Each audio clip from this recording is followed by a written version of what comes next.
thanks again, everybody, for joining us. And I just wanted to quickly let everybody know that I am pleased to be joining you from the traditional, ancestral, and unceded territory of the Lheidli Nation, based out of Prince George. Now, we will have time at the end of the presentation for questions. So please make sure that you throw your questions into the chat, as I think, Jen, you mentioned that. And then if you have anything that, is absolutely critical, put that in the chat as well. And Jen will be monitoring that to see if there's anything we need to handle right away. But there will definitely be time at the end of the presentation for questions. Okay, let's move on to the next slide. Okay, so the agenda for today is really just going to be, we're going to talk a little bit about the background, some key changes to the regulation, some resources that have been developed to support these changes, support employers with these changes, and then again, some time to answer some questions. So let's just go ahead and launch right in. Okay, so the goal of the amendments is to provide additional clarity and to further reduce risk to workers and other people posed by emergencies involving hazardous substances. So Part 5 of the Occupational Health and Safety Regulation sets out the requirements for emergency planning related to hazardous substances. And as you are all aware, on February 3rd, 2025, amendments to these requirements came into effect. Okay, so we'll talk a little bit about what happened or what was in place prior to February 3rd, 2025. So Part 5 prior to then required then an emergency plan that addresses emergency conditions which may arise from within the workplace or from adjacent workplaces. It also required an inventory of hazardous substances at the workplace in quantities that may endanger workers in an emergency. I see a typo there. It required a risk assessment, evacuation and notification procedures, including adjacent workplaces and residences, and safe work procedures, worker training, and had some requirements related to drills. So let's talk now about the change. So these requirements were updated and clarified to ensure they are effective and the risk to workers and other persons is minimized. For example, clarity is provided when emergency planning regulations apply. It provides further details on the existing requirements, states that the purpose of the emergency plan is to respond to an emergency involving hazardous substances that will minimize the risk to a worker, sets out the factors to be considered as part of the risk assessment, considers emergencies that may arise from outside the workplace, and written procedures for protective measures other than evacuation, so shelter in place. So also included was to broaden the scope of notification procedures from adjacent workplaces and residences to any area outside the workplace. So this only applies if there may be a risk of serious injury, serious illness, or death, or if an exposure to the hazardous substance may impair a person's ability to reach safety unassisted. And it also specifies how often emergency drills must be conducted. So in addition, this group of sections has been renamed Emergency Planning, was previously called Emergency Procedures for Hazardous Substances, and that just better reflects the intent of the regulatory requirements. And their provisions have also been reordered to match the sequence of events involved in planning for an emergency. Okay, so we'll go into a little bit more detail. So guidelines are already available for all of the sections. You'll see that some have been retired, some are new. Let's take a look at some of the key changes. So section 5.97, definitions and application. There's a new section and it basically just clarifies the application. Section 5.98, worker participation, new section, again, clarifies the requirements related to that.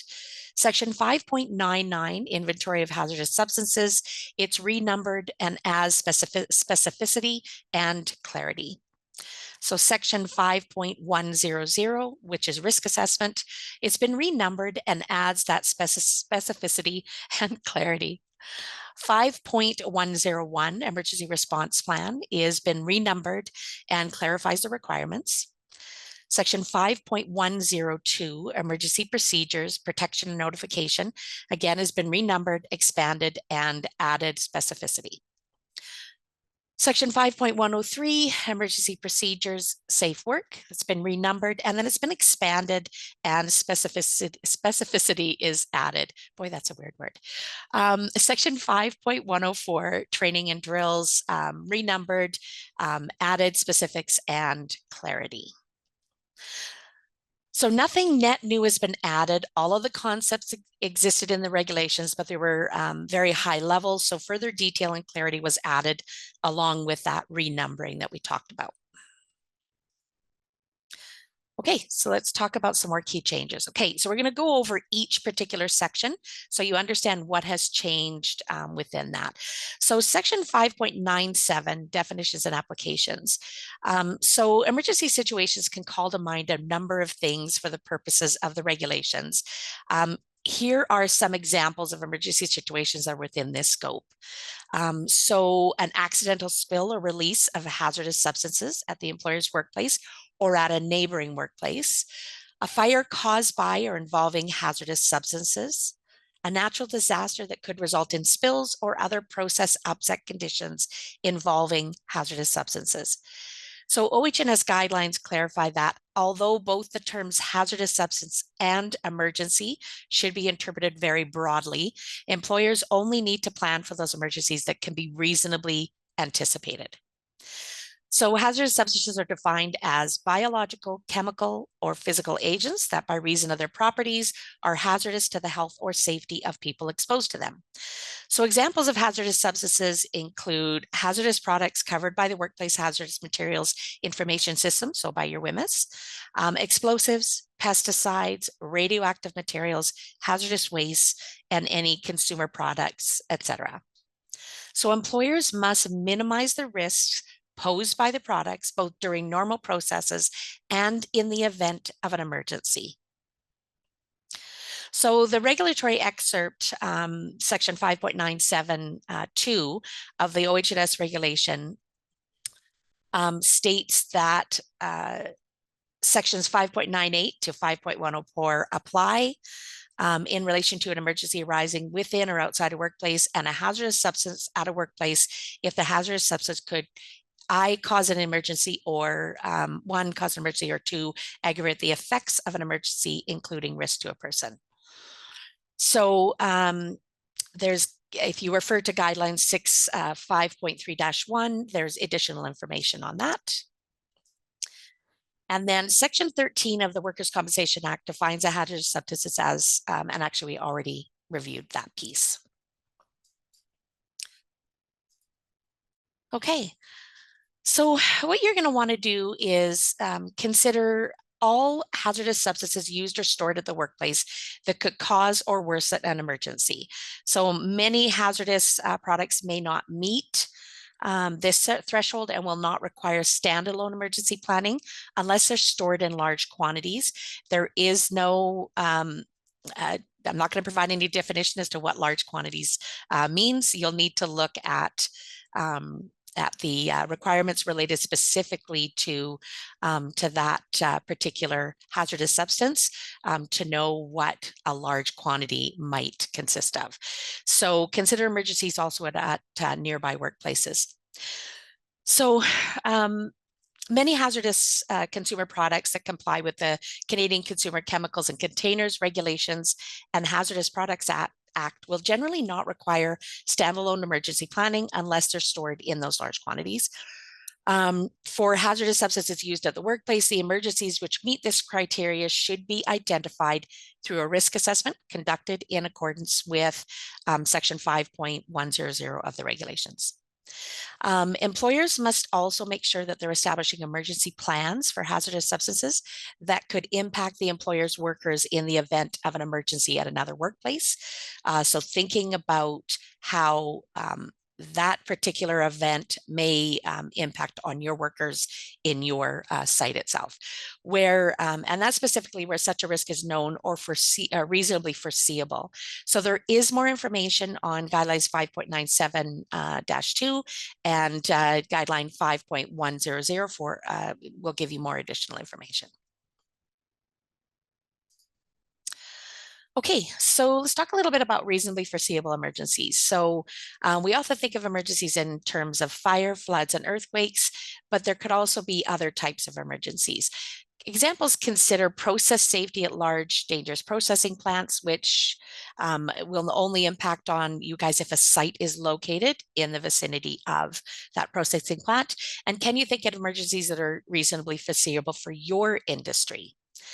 So we're thinking of spills and releases of chemicals from the processes that you guys may utilize in your sites. Environmental emergencies, fires, floods, earthquakes, et cetera, that may impact storage or other processes involving those hazardous substances. So if one of those events is going to actually cause any of those hazardous substances to be released, to be spilled, that would be something you would need to build processes for. And then employers only need to consider environmental emergencies that are probable given the location of the workplace. So if you are in an area where earthquakes are not common, then, based on recent history, then that would not necessarily be one you would need to worry about. But consider that um, if an earthquake occurs away from you, but you may feel the aftershocks of that, that would be something you need to think about. How large have those aftershocks been, and then consider whether that may be one of those things you have to consider and build a process for. Okay, so talk about a couple of other examples: equipment failure, spills or um, uh, accidental release or containment failure, fires or explosions caused by flammable or combustible substances. And it might not be the substance that we're thinking of actually where it's stored. It might be a fire explosion caused by another substance that is now impacting on that other hazardous substance. So reasonably foreseeable process malfunctions that could upset safe operating conditions, human error in identifying or handling substances or operating equipment, cyber or other security vulnerabilities to equipment, loss of power or cooling, if these could impact on the hazardous substances, and then impact storage or other processes involving hazardous substances. Okay, so let's talk a little bit about section 5.98, worker participation. So this particular section clarifies that all parts of emergency planning must be done in consultation with workers and requires that workers have ready access to all elements of the emergency plan. It's not secret that the people that do the job know the job best and certainly should be part of the planning process and have several perspectives when it comes to emergency planning. Having several perspectives when it comes to emergency planning can lead to a far more wholesome plan.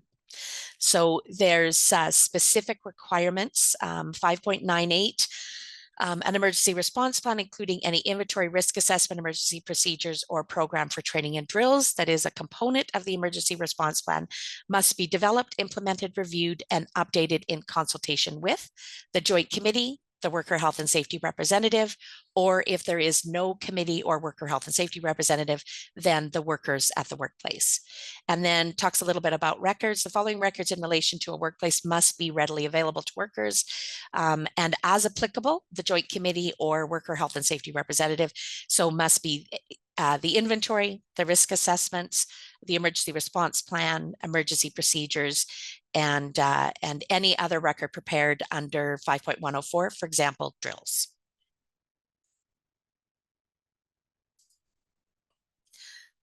Okay, so this section provides additional information on the maintenance of an inventory of hazardous substances present at the workplace and the information needed to be adequately or to adequately assess the risk posed by these substances.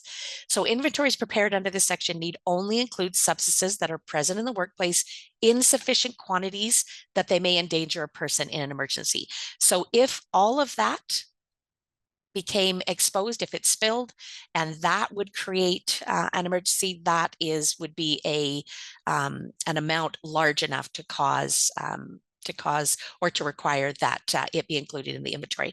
If the amount of the substance, if it spills, is not enough to create an emergency and a danger to the workers in the area, then it would not need to be included in the inventory. But you should consider what happens if you end up storing a little bit more than you're used to. Say you bring in extra quantity of that item, you would then need to look at, do we now need to include it in the inventory because we've now actually included more of it. So to ensure emergency plans are effective, employers should contemplate the likely maximum quantity of all hazardous substances that could cause or contribute to emergency. So think about the worst case scenario. So how much at any one time, have we had in the workplace, and is that possible again? If you've set out procedures or processes where there's no way you can have that much larger quantity, then definitely that's not an issue. But if there's any chance that an overstocking could create that, you need to make sure that you keep that in mind. Again, think worst case scenario. So developing and maintaining an inventory of hazardous substances for the purpose of this section is threefold. So it's to assist the employer to perform an accurate assessment of the risk posed to workers in the event of an emergency in accordance with section 5.100 of the regulations. It's to assist employers to develop effective emergency procedures in accordance with section 5.101 to 5.103, and to assist with communicating risk to responding agencies in the event of an emergency. Okay, next slide.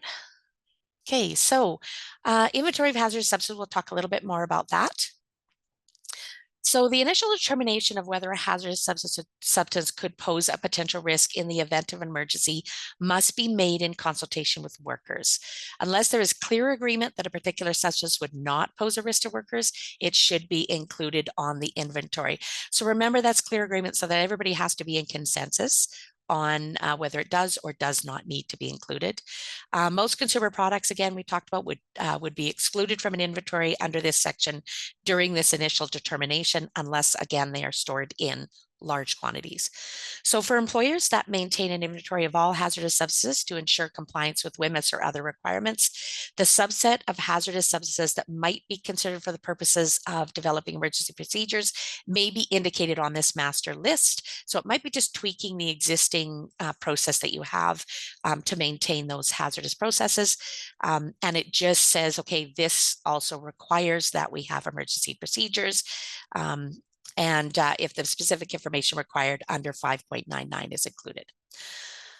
Okay, so inventory is created under the section. Oh, we already talked about that, sorry. The specific quantity of material that could reach this threshold depends on several factors, including the hazardous properties of the material, quantity of the material used or stored, the proximity of the material to where workers are normally located, and the response expected or required by workers in the event of an emergency. Okay, let's talk a little bit about section 5.100, risk assessment.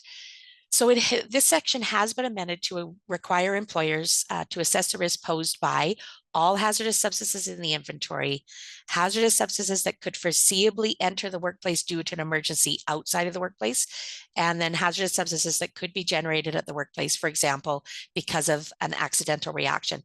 You'll notice that there's a lot of repetition here, and a lot of that is to make sure that those key points, those key hazards, and those things you have to be considered are reinforced. So for the most part, if you have done an exposure control plan for your workplace, an ECP, you've already performed the bulk of the risk assessment. You're not expected to create a whole other document, but you may need to add additional columns to your ECP depending on the information it currently contains. So general things to consider when developing the risk assessment is known or foreseeable, reasonably foreseeable cause of an emergency, hazardous properties, location, quantity, potentially affected areas where persons may be at risk in an emergency. Don't just think about where they work, think about where they travel when they're entering different parts of the workplace, accessing if they've got to go to, different parts, kitchen, washrooms, exiting and entering the building, etc. Who might be at risk during an emergency, conditions necessary to ensure safe handling, processing, and storage of hazardous substances identified in inventory, effectiveness and limitations of existing or planned control measures for the emergency being contemplated, methods for verifying and maintaining effectiveness of those control measures, and then effectiveness of workers and other persons involved in emergency response, their ability to respond. So other hazardous substances that arise out of the emergency or could cause an emergency, such as the condition of the building for re-entry. So thinking about that, it's not just the chemical that created or the hazardous substance that created the issue. It could be that during an event, those chemicals could have caused a reaction from another, piece of equipment or another chemical substance within or even furniture within the site as well. So you have to think about what could that cause? What would be the result? The general approach to be taken when conducting a risk assessment is discussed in OHS guideline 5.54-3. And the guidelines do provide that additional information on what constitutes a reasonably foreseeable risk for the purposes of this section.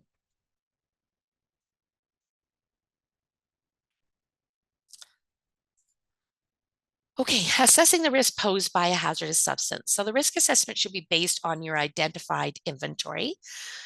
Section 5.100 of the regulation states an employer must ensure that for a workplace, an assessment of the following risk is conducted.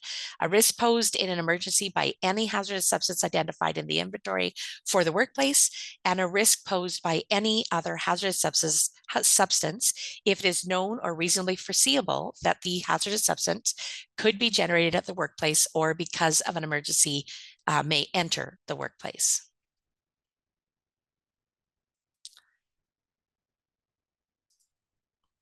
Okay, so a risk assessment can also help identify areas of vulnerability or where additional controls could further reduce the risk of an emergency occurring or the risk to persons in case of an emergency.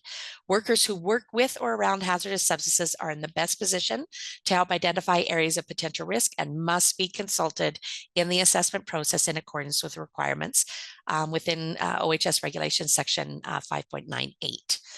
The objective of the assessment is to determine the relative risk that the hazardous substance poses to workers and others. So consider how likely an emergency caused by or involving the hazardous substance is likely to occur, the potential consequences to persons exposed to the hazard in the event of an emergency, the controls that are currently in place to minimize the risk of an emergency occurring, and how likely a hazardous substance is to endanger a person in the event of an emergency given the employer's controls and current emergency response procedures. Okay, so let's talk a little bit about qualified persons. This one always pops into everybody's minds, and WorkSafe BC has become definitely more aware that we need to provide more information and detail on what is meant by that when we say qualified person. So the risk assessments must be conducted in consultation with a qualified person. So a qualified means knowledgeable of the work, the hazards involved, and the means to control the hazards by way of education, training, experience, or a combination. Doesn't have to be one individual, maybe a team of people who bring different areas of knowledge. So thinking about the people that would be considered knowledgeable would be they can adequately identify substances and conditions that may pose a risk. They can select an appropriate risk assessment method or methods to ensure risk is effectively assessed and understood, which includes, of course, the understanding of the intent and limitations of the risk assessment method that is selected, conduct a fulsome assessment to qualify the level of risk posed, and identify and assess appropriate controls to minimize risk. The degree of knowledge required to assess the risk posed by a hazardous substance or group of hazardous substances may vary depending on the risk posed and the quantity of material handled. So employers who use or store large quantities of hazardous substances identified as being acutely toxic, highly corrosive, or highly flammable should consider seeking expert assistance. Individuals with specialized knowledge in the following areas may be useful when assessing the risk posed by hazardous substances. So think about people, experienced in toxicology, occupational or industrial hygiene, occupational health and safety, process, mechanical or industrial design engineering, fire prevention, hazmat response. So think about those if you do not have within your site, within your workplace, the existing level of knowledge, depending on the risk posed by the particular hazardous substance.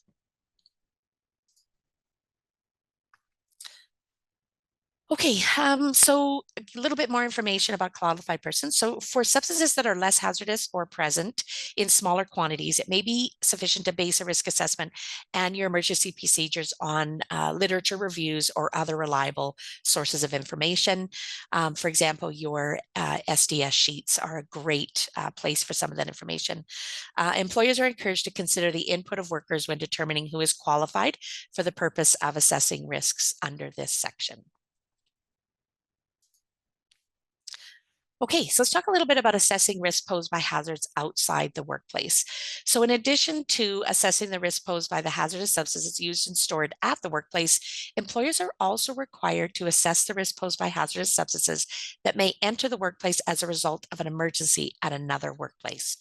So where an employer is notified by a neighboring workplace of a potential risk posed by a hazardous substance or becomes aware of risk through other means, so refer to guideline 5.97-2 for additional information on that.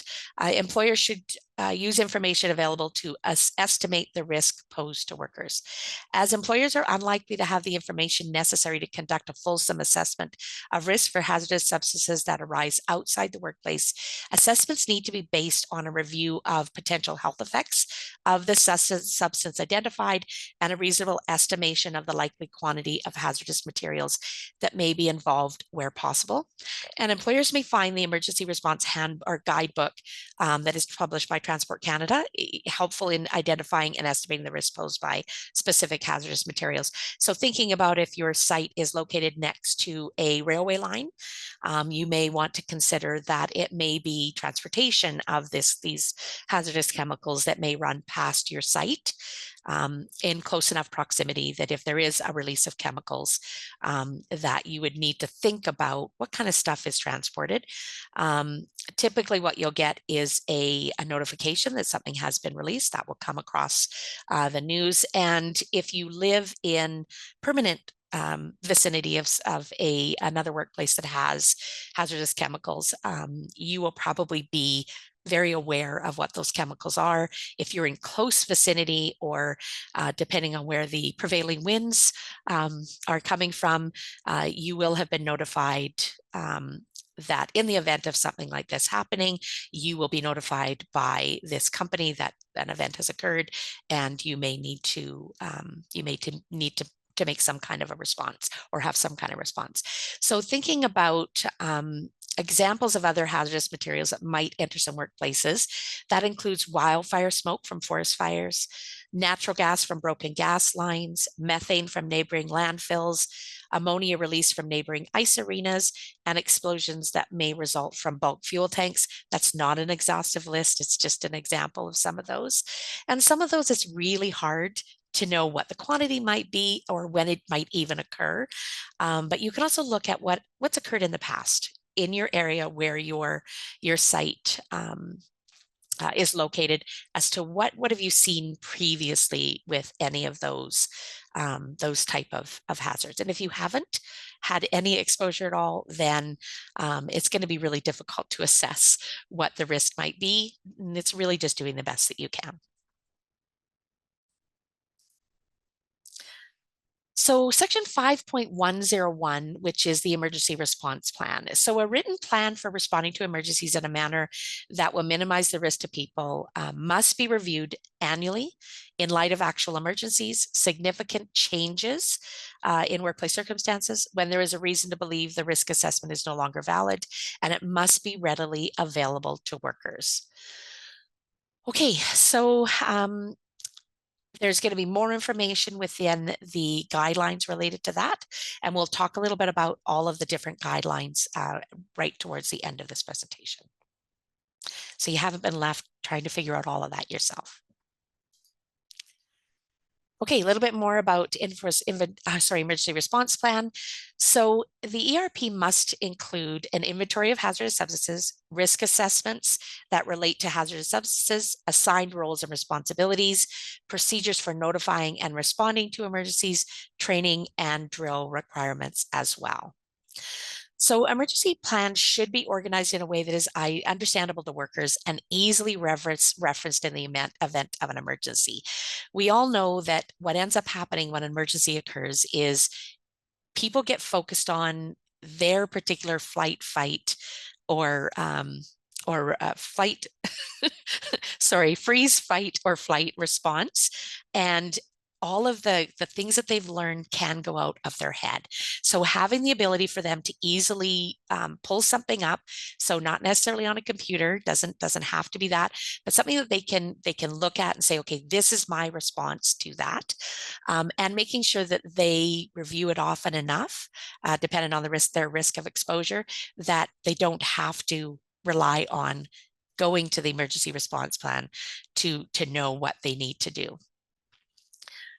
All elements of an emergency plan must be developed, implemented, reviewed, and updated in consultation with workers and be made readily available to workers in accordance with requirements of Section 5.98. Really good example, your emergency response plans could be on your health and safety board at your workplace in areas where workers are able to access that. So remembering all workers that might be exposed to that particular emergency or the results of that emergency. Guidelines also provide information on multiple employer workplaces and prime contractor responsibilities, emergency plans for workers who transport hazardous substances, as well as alignment with environmental emergency regulations, or what we call E2 regulations. Oh, sorry, I went too fast and popped past. Just give me a sec so I can find where I was supposed to be. Okay, sorry about that. Hit my button. Assigned roles and responsibilities, including the person or persons responsible for, you think about people that are prepping and maintaining the inventory, conducting and reviewing the risk assessment, developing and reviewing safe work procedures, arranging and executing emergency response drills, responding to emergencies, notifying authorities and or neighboring areas if relevant, liaising with first responders, communicating with the media if that's required, determining when emergency is over, determining when it is safe to re-enter or start up again, and reviewing and updating emergency plans. So procedures for responding to emergencies include procedures for notifying workers and others who may be affected of an emergency. So you can refer to Regulation 5.102 for more information. Evacuating or otherwise protection of workers and confirming the safety of persons involved, preventing access to potentially unsafe areas, so except for those persons trained to respond to the emergency, notifying emergency response or other agencies, so again, as required, and refer to guideline 101-2 for additional information, confirming the safety of persons who remain near the workplace, safely identifying and addressing any unsafe conditions, determining when the affected area is safe to re-enter, training and drill requirements. Yeah, I'm going to pick up the pace a little bit because I see we're running a little bit close on time. Okay, so Section 5.102, Emergency Procedures, Protection and Notification. This section requires employers to develop written procedures for notifying people about the nature and location of the emergency and the recommended action to minimize the risk, protecting people from the risks associated with the emergency and confirming their ongoing safety, preventing access to the workplace or unsafe areas within the workplace.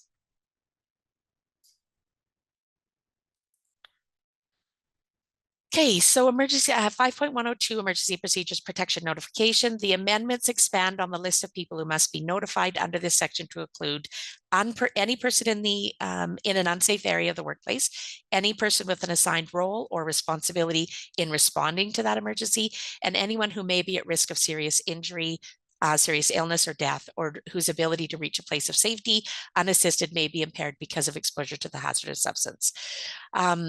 So the employer should also include emergency contact details for key personnel with responsibilities under the emergency plan if an emergency involving hazardous substances could occur after hours or when key personnel may not be at the work site. Little bit about local agencies. Employers should determine appropriate contact information for local agencies such as local fire department, municipal agencies, the ones that require notification of certain incidents, utility providers like Fortis or BC Hydro, and contracted hazmat response companies. And the reason for that is they may be the people that come to help you respond to that. Think about your gas lines. What happens if those get damaged? So there's one thing that you need to think about. Okay, so just another quick note about provincial and federal agencies that need to be notified. WorkSafe BC, Canadian Coast Guard, Technical Safety BC, Transport Canada, potentially the Canadian Nuclear Safety Commission, Transport Safety Board of Canada, Canada Energy Regulator, Environment and Climate Change Canada, and Ministry of Environment, Province of BC Environment Protection and Sustainability. You will not always need to notify all those people. It will just be making sure that if you do have an emergency that requires or may require that these people be notified, that you're aware of that and that there is a process in place to do that. So the Canadian Coast Guard really is those marine pollutions or threats of marine pollution. Technical Safety BC is those things that involve boilers, pressure vessels, or refrigeration, and electrical systems. Passenger roadways, you don't have to worry about that, and any gas lines that you have. Transport Canada, that's any accidental release of dangerous goods that occurs in the course of transport, loading or unloading, or handling. Transportation Safety Board would be marine, pipeline, rail, or air transport incidents. Just going to see if there's any others that will really affect you. Canadian Nuclear is dangerous occurrences involving radioactive material, and then of course WorkSafe BC, which is serious injury or death to a worker. And there's a whole bunch more information on when you need to notify WorkSafe BC of an incident occurring, and you can find that in the Workers' Compensation Act. Okay, emergency procedures, section 5.103. This section requires employers to develop written procedures for determining the location and extent of a hazardous substance release, controlling spills or release of hazardous substances, cleaning up spills or taking other remedial action, disposing of a hazardous substance, evaluating the safety of the workplace prior to reentry. Again, if you have an ECP already in place, you're probably a long ways in having that. Well, you may just need, or in place, you may just need to do some tweaking on it. Developing safe work procedures. So when emergencies occur, quick action may be necessary to reduce risk and damage. Think through the potential emergency scenarios and develop effective procedures for responding. Consider what's the potential size of the emergency. Will a procedure still be appropriate if the worst case scenario occurs? How, when, and whom should emergencies be reported? Are there limits to the size of emergency workers are expected to respond to? That's really key in the size of spills and say the size of a fire that may occur. Is there a way to reduce the hazard posed by a spill or release prior to cleanup?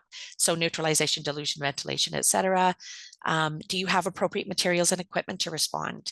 Is the protective equipment available to workers that is appropriate for all of the spill response scenarios? And how will contaminated materials be disposed of safely? Okay, SWB for non-responding workers. So if an employer chooses to engage another employer who specializes in hazmat response to deal with certain types of emergencies, then safe work procedures may be limited to emergency notification of workers and other people, ensuring the safety of workers and other persons affected by the emergency, preventing access to unsafe areas of the workplace, procedures for contacting response providers and other regulatory agencies, procedures for communicating workplace hazards and nature of emergency to the responding agency, and procedures for evaluating the safety of the workplace prior to reentry. So again, that's if you're not providing people to actually respond to the emergency. It's more about those communication pieces and how do the people that are there deal with the emergency themselves. And usually it's, do they need to evacuate? Where do they need to evacuate to? Routes, etc. And then making sure that the people coming on scene know what hazardous materials you have and what it is that has caused this emergency or may be impacted by the emergency. SWPs must be readily available, so copies of the safe work procedures and facility hazard information must be available. Consider how key information will be provided to responding agencies in the event of an evacuation, and response organizations are not required to follow the employer's procedures. because they have their own procedures in place. Okay, so training and drills. This section maintains the requirement to ensure workers are adequately trained in emergency procedures and clarify that drills must be designed to ensure procedures are effective. It also requires that drills must be conducted annually and after any significant changes to the emergency response plan are made. There is a guideline to help support you with that, and we'll talk about that in a bit. Okay, a little bit more on training and drills. So any employers who use or store hazardous substances may be required to develop multiple emergency plans for a variety of potential emergencies. We talked about section 5.104 requiring drills. However, it does not mean that employers must conduct a drill for every emergency procedure every year. Think about the level of risk. And you should be thinking about the ones that have the highest risk of occurring should be those ones that happen on that annual basis. Some it may be adequate because of a very low risk of occurrence, and the severity of the risk that you, or the severity of the injury, that it may not need to be done every year. So the type and frequency of drills should be determined based on the relative risk, as we just talked about, and emergencies that are most likely to occur or those that pose the greatest risk should be drilled more frequently. If you feel that drilling more frequently is what's needed to keep your workers safe, by all means, go above and beyond and do that. The requirement is annually at a minimum. Training and drills. When conducting an emergency drill involving hazardous substances, there are several key aspects that you should assess to ensure the effectiveness of the response plan, including notification and communication, evacuation procedures, emergency response actions, knowledge and preparedness, and specific hazardous substances considerations. So following a plan, prepare, practice is a really good process. So make sure you've got a plan in place, you're well prepared in case something happens, and that you practice that. That's your drills.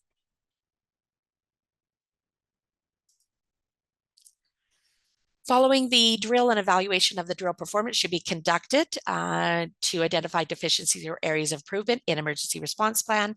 And where deficiencies are identified that require significant changes to the plan, the changes should be implemented and a new drill conducted as soon as practicable to ensure its effectiveness.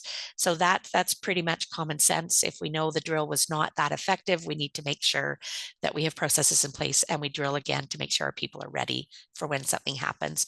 And again, that following of a plan, do, check, act process, that constant revisiting of those processes to make sure they're effective and understood by all. Okay, so what's needed? So employers are not expected to contemplate every possible emergency for every hazardous substances used or stored at the workplace. Where groups of hazardous substances have the same intrinsic risks, emergency plans may contemplate group of substances, especially when they're similar amount as well. If you have one particular that is similar to other one hazardous substance, similar to others, but the quantity that you might have at the site is significantly more, you would need to be considering having a separate emergency plan for that. So emergency planning efforts should be focused on those hazardous substances that are used or stored in large quantities, involved in complex processes, or highly flammable or toxic. And separate documents are not required. So employers who have already addressed emergency planning through the development of an exposure control plan or compliance with other regulatory requirements, for example, environmental emergency regulation, do not need to create a separate document for the purposes of these requirements, as long as the other document contains all the requirements under this section. So it may be just tweaking it, updating it. Okay, so more information. So we have, for the full text of the regulatory amendment, so it tells you everything that has changed. You can see the Board of Directors decision document, and I've got it linked in here. And Jen, you're going to be sending out a copy of this presentation. So you guys will be able to click on these links and get the information. There's a backgrounder called, which I'm thinking you've all seen. I hope you've all seen. If you get the e-news, it's Emergency Procedures for Hazardous Substances that WorkSafe BC prepared prior to the regulations coming into effect. And then there are plenty of new guidelines that have been not new, but they may have just been worded or renumbered. So we have G 5.97-1. I'm not going to go through all the numbers. I'll just let you know that there are those guidelines to help support you, and each of those guidelines is linked in here as well. And if you need, if you end up finding a link that doesn't work, I'm sure Jen will be able to help you out with pointing you in the right direction. There's also some new templates that have been developed, and they can be found on our emergency planning and response webpage. So if you go down at the bottom under resources, available resources, you can actually find all of those templates there. There's also a link in this document or in this presentation to that page. Some of the new templates include emergency planning, inventory of hazardous substances, and emergency planning for hazardous substances, a risk assessment template. So it makes it a whole lot easier for you guys to figure out what needs to happen because all of the requirements are listed there under the risk assessment template. And then additional new resources to support employers include the emergency evacuation planning for your workplace. So that is a resource, and that's what it's called, emergency evacuation planning for your workplace. Okay, we've also included a link to Transport Canada's Emergency Response Guidebook because there's lots of really good information there in thinking about those events that might occur outside of your workplace from nearby or workplaces in your city area where an emergency happening there might impact on your site as well. Okay, that brings us to questions. Fantastic. Thanks, and I'm gonna stop my slideshow. Have you already stopped the share? Nope, No, I have to stop it. There we go. Perfect. I think everybody can see the Safe Care one. So we've had a few questions come in. So thank you for such good information, Daryl. I know that I enjoyed the presentation. So many good nuggets of extra context. So before we get to the questions, I just want to thank the audience for attending. So when you leave the webinar, you'll be asked to complete a short feedback survey. There's 4 quick questions, and we'd really appreciate your feedback so that we can improve all the good work that we're doing. But let's get to some of the questions here.